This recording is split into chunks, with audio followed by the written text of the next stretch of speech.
नमस्कार, मी उमेश पाटील. लोकनिर्धार चॅनलमध्ये तुमचे सर्वांचे स्वागत आहे. आत्ताची दुःखद बातमी आहे.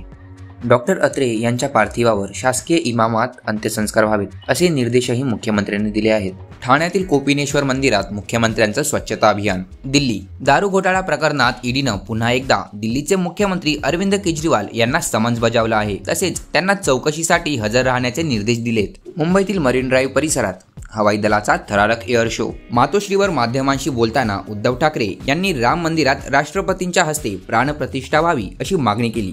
त्याचप्रमाणे येत्या 22 जानेवारी रोजी नाशिकच्या काळाराम मंदिरात जाऊन दर्शन घेणार आणि आरती करणार असल्याचं त्यांनी सांगितलं. या कार्यक्रमाचं आमंत्रण त्यांनी राष्ट्रपतींनाही दिलं आहे.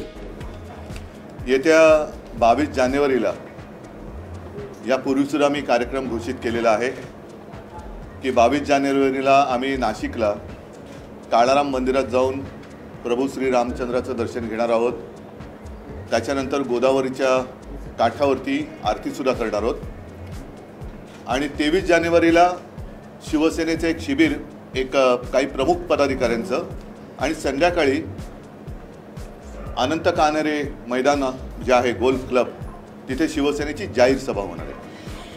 हा कार्यक्रम मी यापूर्वी जाहीर केला आहे, त्याच्यामुळे त्याच्यात मी नवीन काही जाहीर करतो अशातला भाग नाही.